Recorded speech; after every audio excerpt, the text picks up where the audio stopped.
안녕하십니까.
민주당이 어제 중대재해처벌법안의 확대 적용 유예를 끝내 거부하는 모습을 보면서 민주당이 과연 민생을 책임지는 국민의 공당이 맞는지, 그리고 의회 민주주의를 할 생각이 있는지 근본적인 회의가 들었습니다. 800만 근로자와 83만 중소기업인 영세사업자의 생존을 위해 우리 국민의힘은 중대재해처벌법의 확대 적용을 2년 더 유예하고자 했고, 이를 위해 민주당이 할 수 있는 모든 양보를 다 해왔습니다. 민주당은 처음 정부의 사과, 안전대책 수립, 2년 후 무조건 실시 등의 3대 조건을 이행하면 유예에 합의해 줄 수 있다고 했습니다. 정부 여당이 이 조건을 충족시키니 민주당은 다시 산업안전보건청의 설립을 새로이 최종 조건이라면서 내세웠습니다. 이는 현장의 반대로 인해 자신들이 다수 의석을 가진 집권 여당일 때도 하지 못했던 사안이었습니다. 그래도 우리 당은 당정 협의를 통해 또다시 민주당의 마지막 요구를 수용하기로 했습니다. 하지만 민주당은 끝내 자신들이 요구했던 바로 그 안마저도 걷어차고 말았습니다. 신이라고는 조금도 찾아볼 수 없는 모습에 할 말을 잃었습니다. 총선 때 양대 노총의 지지를 얻고자 800만 근로자의 생계를 위기에 빠뜨린 결정은 선거를 위해 수단과 방법을 가리지 않겠다는 것으로 운동권 특유의 냉혹한 마키아벨리즘을 보여주고 있습니다. 50인 미만 기업 대부분은 중대재해처벌법의 무거운 요구 때문에, 그리고 코로나19의 여파 때문에 법의 확대 적용에 대비하지 못했습니다. 심지어 골목 상권의 음식점, 카페 등 다수의 영세 사업자들은 자신들이 법 적용 대상이 되는지도 모르고 있는 실정입니다. 하지만 이 법이 지난 1월 27일부터 확대 적용되면서 이분들은 모두 잠재적인 범죄자가 될 처지에 있습니다. 그저께 3,000명이 넘는 중소기업인과 영세상공인들이 국회 본청 앞에 모여 이런 현실을 막아달라고 호소했습니다.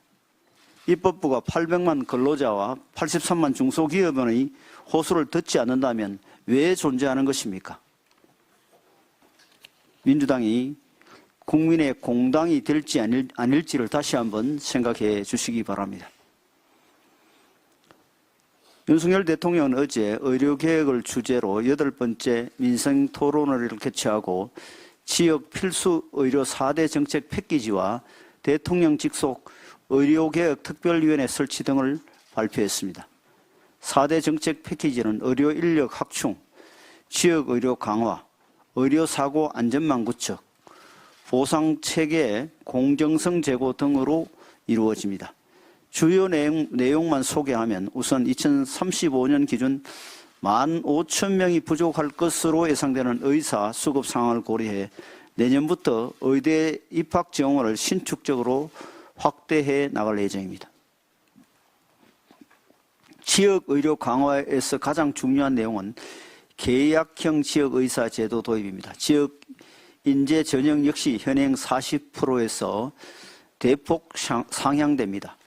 의료사고 안전망 구축은 의료계의 주요한 요구사항이었습니다. 특히 의료인들이 책임보험 공제에 가입한다는 전제 아래 의료사고에 대한 공소제기를 면제해주는 의료사고 처리 특례법 제정을 연내 추진하기로 했습니다. 마지막으로 보상체계는 필수 의료 중심으로 지원을 강화하기로 했습니다. 2028년까지 건보 재정 10조 원 이상을 투입해 필수 의료 분야 수가를 집중 인상하기로 했습니다. 정부는 또한 이번에 발표된 4대 패키지 중 제도 개선이 필요한 과제에 대한 추가 논의를 위해 대통령 직속으로 의료개혁 특별위원회를 구성해 1년간 한시적으로 운영하기로 했습니다. 정부 여당은 그동안 필수 의료와 지역 의료의 완전한 붕괴를 막기 위해 의료 인력 확충이라는 국민적 요구와 의료인 후생의 향상이라는 의료계 요구를 조화시키기 위해 고심을 거듭해 왔습니다. 그 고심의 결과물이 4대 정책 패키지입니다. 의대 정원 확대는 필수 의료와 지역 의료의 붕괴를 막기 위한 최소한의 전제입니다. 우리나라의 의사 배출 숫자는 인구 규모가 비슷한 다른 주요국에 비해 한참 뒤처지고 있습니다. 예를 들어 인구 6,700만 명인 영국은 2020년 기준 8,639명이 의대에 입학했는데 국내 의대 정원 3,058명보다 3배 많은 숫자입니다. 우리나라 국민 대다수도 의대 정원 확대에 찬성하고 있습니다. 의사들이 이러한 국민 여론을 잘 고려해 주시길 바랍니다. 더욱이 이번에 발표한 대책은 그동안 의료계가 의료사고 안전망 및 보상체계 공정성과 관련해 요구해온 사항들을 모두 담고자 노력했습니다. 이번만큼은 의사들이 전향적인 자세로 의료개혁에 앞장서 주시기를 바랍니다. 의료개혁이 대상이 아니라 의료개혁의 주체가 되어 주시기 바랍니다. 먼저 문경 화재 진압 과정에서 순직한 두 분 소방관의 명복을 빕니다. 그리고 유족들에게도 깊은 위로의 말씀을 드립니다. 국민의힘에서는 두 분의 헌신을 품격 있게 기리고 소방 공무원들에 대한 예우, 소방 공무원들의 근무 환경 개선을 위해서 최선의 노력을 다해 나가겠습니다. 그리고 서천 특화시장 화재가 발생한 지 열흘이 지났습니다. 사고 당일 대통령께서 현장을 방문해서 빠른 수습을 지시하셨고 당 차원에서도 피해 복구를 위한 성금 모금이 진행되고 있습니다. 전국 각지에서도 온정이 이어지고 있습니다. 이 자리를 빌려서 따뜻한 관심과 손길에 진심으로 감사드립니다. 설 명절을 앞두고 있지만 아무것도 할 수 없는 상인들의 아픔은 이루 말할 수 없습니다. 피해가 큰 만큼 다시 일상을 회복하기까지는 상당한 시일과 비용이 소요될 것으로 예상이 됩니다. 지자체의 재원만으로는 피해 복구에 한계가 있을 수밖에 없습니다. 정부의 특별재난지역에 준하는 지원 대책 마련과 특별교부금 추가 지원 등을 거듭 건의드리겠습니다. 서천 특화시장이 다시 일상의 활기를 되찾을 수 있도록 지속적인 지원과 관심을 부탁드리겠습니다. 20대 총선 69일 전입니다. 여전히 선거제도를 확정하지 못한 21대 국회의 일원으로서 부끄러움이 앞섭니다. 다행히 여야 원내 지도부 간 협상으로 어느 정도 이견이 해소되어 가고 있는 상황입니다. 그런데 민주당이 주말 사이에 선거제도 관련해서 전당원 투표를 실시한다고 합니다. 자칫 여야 협상을 원점으로 돌리는 상황이 될까 우려됩니다. 민주당은 늘 납득할 수 없는 결정을 할 때마다 전당원 투표라는 이름으로 당원들 뒤에 숨는 비겁한 모습을 보여왔습니다. 이번에도 전당원 투표가 책임 전가의 소재로 악용되는 일은 없어야 할 것입니다. 어떤 결정이 나올지는 지켜봐야겠지만 선거제도 확정을 늦추고 국민 혼란만 가중시키는 일이 반복되지 않기를 바라겠습니다. 이상입니다.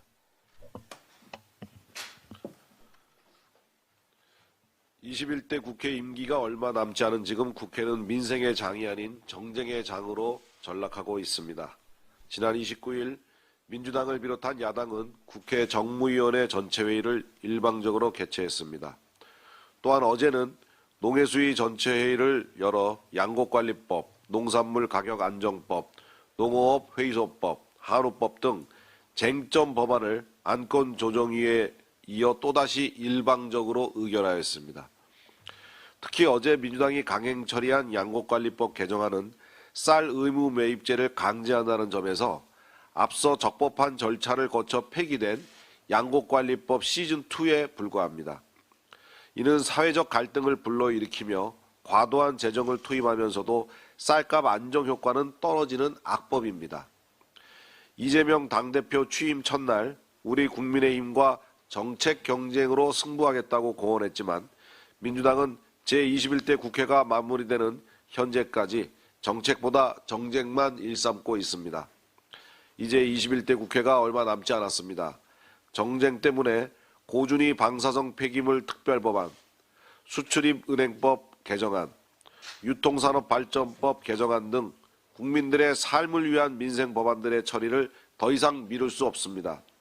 민주당은 거대 의석을 앞세운 의회 폭거를 즉각 멈추고 21대 국회가 유종의 미를 거둘 수 있도록 대화와 타협의 자세로 민생 법안 처리에 협조할 것을 촉구합니다.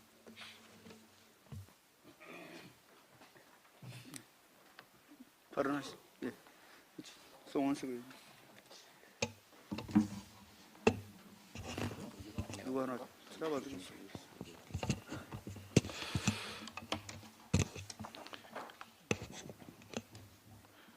예, 총선 공약개발본부장 송원석입니다. 지난 1월 31일 저녁 7시 47분경 발생한 경북 문경의 한 육류 가공공장 화재로 어제 소방관 2분이 순직하는 안타까운 일이 발생하였습니다. 국민의 생명과 재산을 지키기 위해 위험한 현장에서 국민에게 헌신하는 과정에서 매년 유사한 소방관 피해 사고가 반복되고 있으며 지난 10년간 모두 55분의 소방관이 순직하였습니다. 그러나 그동안 국가와 국민은 소방관들의 헌신에 충분히 보답하지 못했고 소방관의 처우, 복지, 근무 환경도 매우 열악한 상황입니다. 소방관에 대한 처우 개선 조치와 같은 지원 대책이 당장 순직한 2분 소방관의 가족들에게 마음의 위로가 되기에는 턱없이 미흡하겠지만 순구하신 2 영웅의 희생이 헛되지 않도록 그리고 그 삶이 헛되지 않도록 지금 이 순간 우리는 소방공무원의 예우, 복지, 그리고 근무 환경 개선에 대해 약속을 드리고자 합니다. 첫째, 소방공무원 복지와 예우의 격을 높이겠습니다. 먼저 소방관 직무의 위험성과 특수성을 반영하여 수당을 현실화하겠습니다. 7년간 동결된 소방공무원 위험 근무 수당과 22년간 동결된 화재 진화 수당을 대폭 인상하는 내용이 되겠습니다. 그리고 장기 재직 소방공무원의 국립묘지 안장 자격도 군과 동일한 수준으로 상향 조정하는 방안을 추진하겠습니다. 10년 이상 근무한 소방공무원은 호국원, 20년 이상 근무한 소방공무원은 현충원에 안장할 수 있도록 기준을 조정하는 방안이 되겠습니다. 둘째, 소방공무원의 사고 예방에도 힘쓰겠습니다. 현재 8곳에 불과한 실화재 훈련시설을 전국 13개 소방교육시설로 확대하고 시설 수준도 선진국 수준으로 개선하여 소방공무원들이 평소 충분한 훈련을 통해서 사고에 노출되지 않도록 하겠습니다. 셋째, 공무 수행 중 안타깝게 발생한 부상과 질병은 국가가 책임지겠습니다. 먼저 2009년 이후 동결된 간병료를 민간 수준을 고려하여 대폭 확대하겠습니다. 그리고 소방공무원 전용 단체보험을 도입하여 사고 발생 시 소방공무원들이 충분한 재정적 보상을 받을 수 있도록 하겠습니다. 소방공무원 단체보험의 경우 지방자치단체별 재정지원, 복지정책 등에 따라 보장 범위, 보험료 지원 등에서 격차가 있고 소방공무원이 개인적으로 보험에 가입하고자 하는 경우에는 고위험의 직무 특성상 보험가입이 거절되거나 보험료가 매우 비싸게 되는 문제가 있습니다.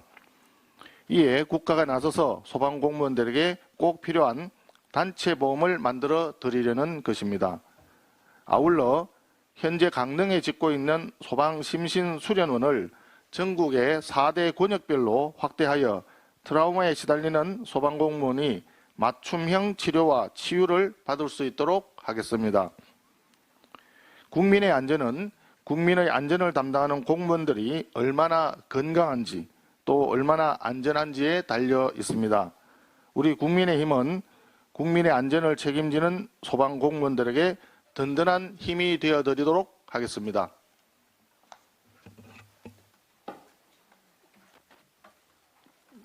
태영 의원 하시고 강기 차례대로.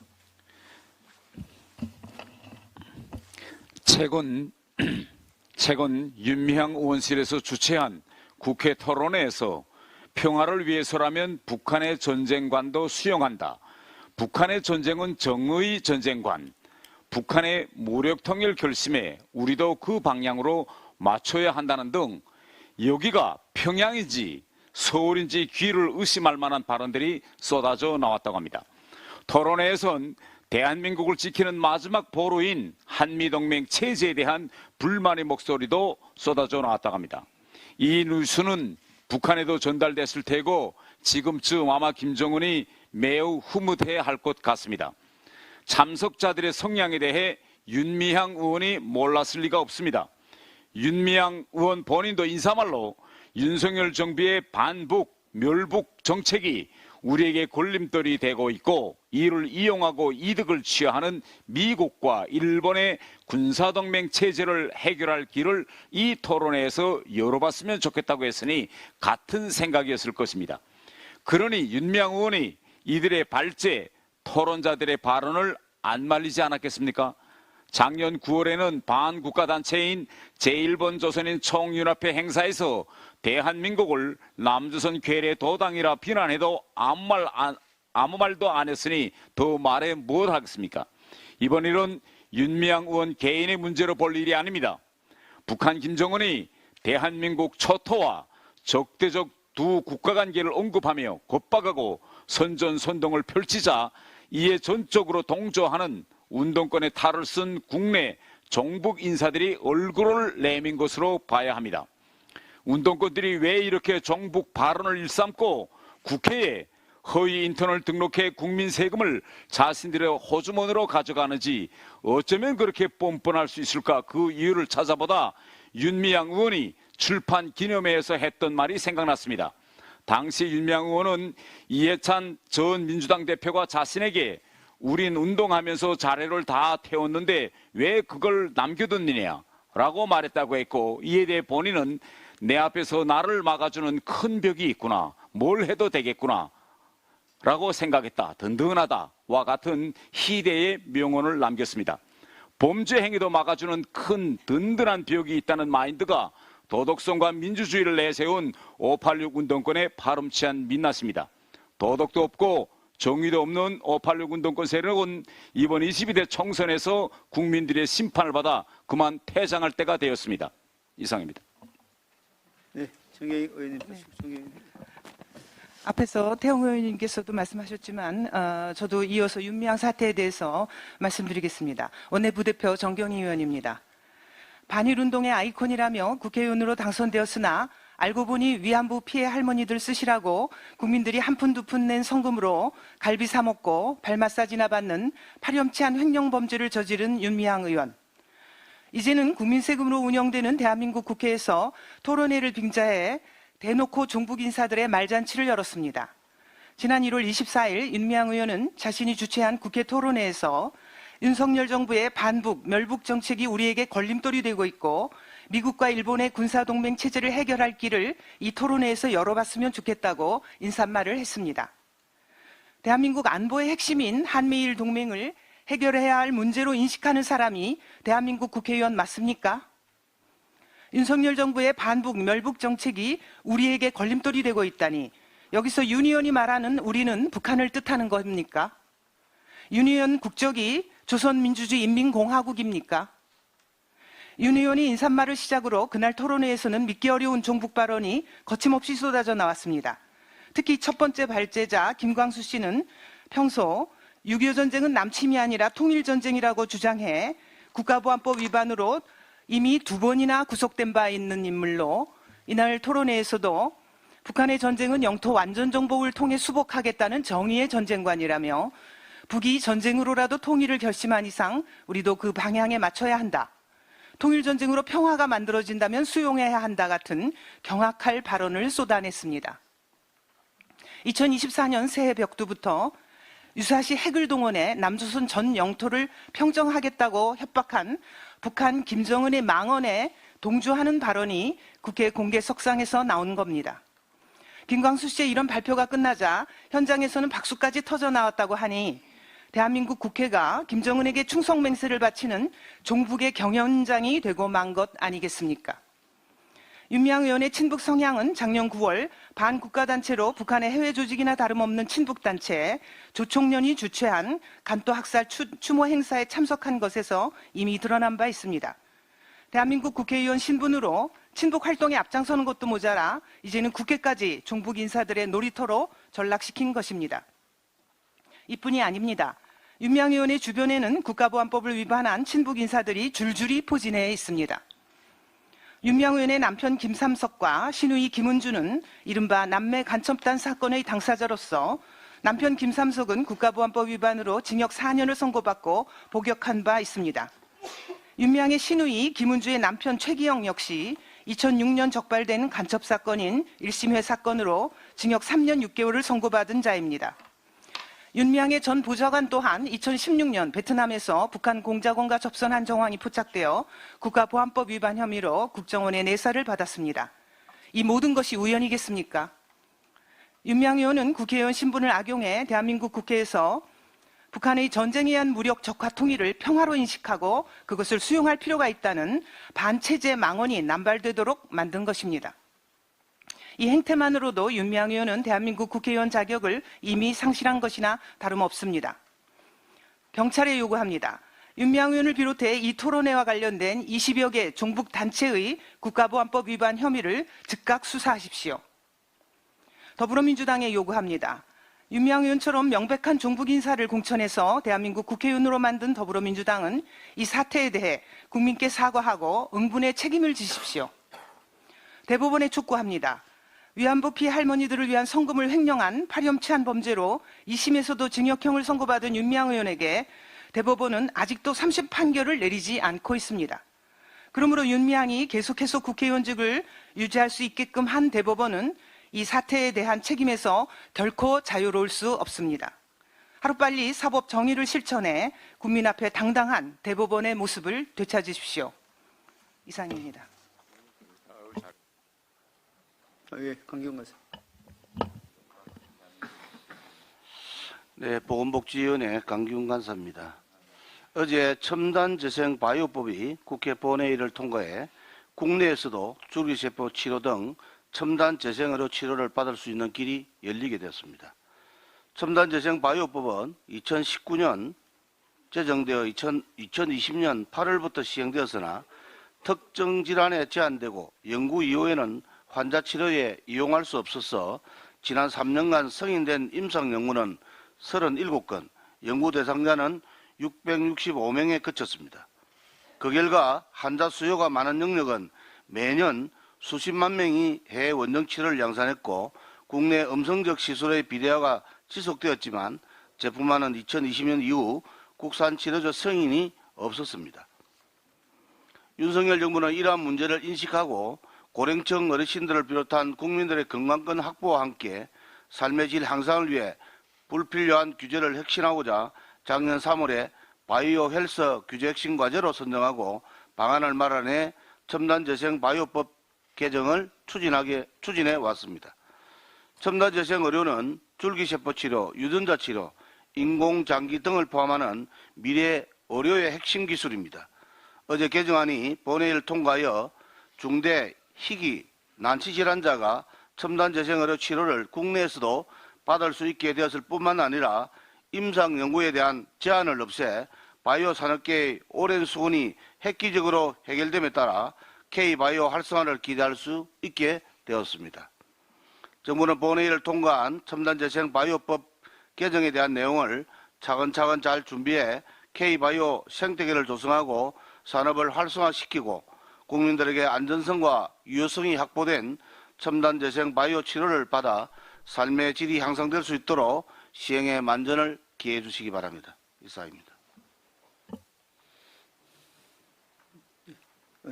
기재위 간사님, 고방위 간사.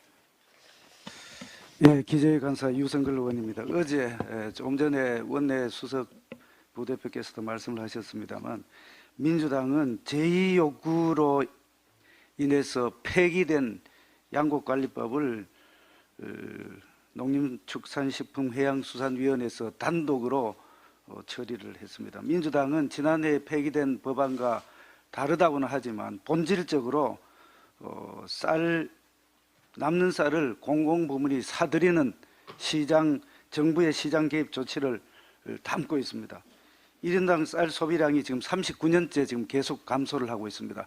1월 통계청이 발표한 23년도 양곡 소비량 조사 결과에 따르면은 1인당 하루 평균 쌀 소비량이 155g에도 미치지 못하고 있는 상태입니다.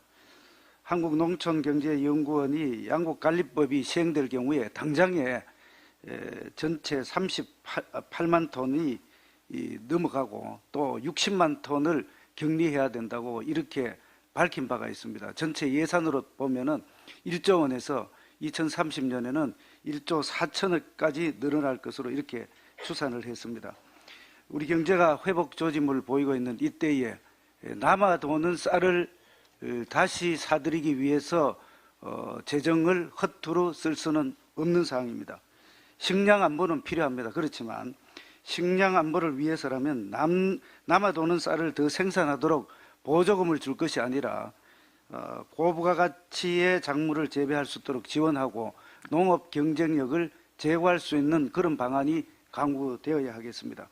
선거를 앞두고 표를 얻기 위한 포퓰리즘적 성격의 정책 당장 폐기되어야 합니다.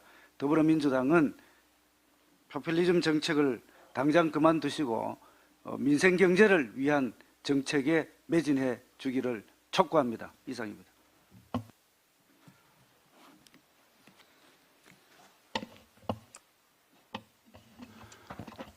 거방위 간사 박성중 의원입니다.